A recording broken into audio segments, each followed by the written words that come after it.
کے بعد پہلی بار میکے آئی بیٹی جب واپس سسرال جانے لگی تو ماں باپ نے اسے بہت سے تحفے طوائف دیے، جس میں باپ نے بیٹی کو ایک اگربتی کا پیکٹ بھی دیا اور اس سے کہا کہ بیٹی تم جب بھی نماز پڑھو یا دعا کرو تو اس اگربتی کو ضرور جلا لینا۔ جیسے ہی وہ سسرال پہنچی تو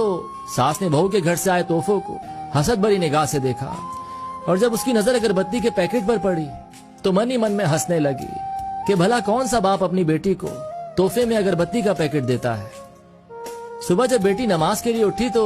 اس نے باپ کے دیے ہوئے اگربتی کے پیکٹ کو کھولا تو اس میں سے ایک چٹھی بھی نکلی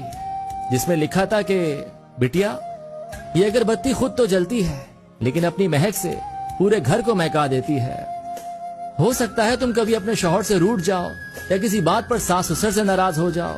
دیور یا ننن کی کوئی بات تمہیں بری لگ جائے تو تم میری دی ہوئی اس نصیحت کو یاد رکھنا، اس اگربتی کی طرح جلنا۔ جیسے اگربتی خود جل کر اپنی مہک سے دوسروں کو تر و تازہ رکھتی ہے، ان کو سکون دیتی ہے، اسی طرح بیٹی تم بھی سہ جانا،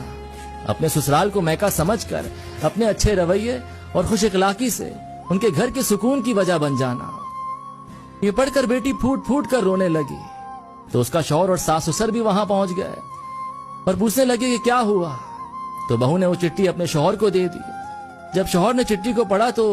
سب کی آنکھوں میں آنسو آ گئے۔ ساس نے اپنی بہو کو گلے سے لگا لیا اور اپنے بیٹے سے کہا کہ اس چٹھی کو فریم کرا لاؤ، یہ چٹھی کسی باپ کا اپنی بیٹی کو دیا ہوا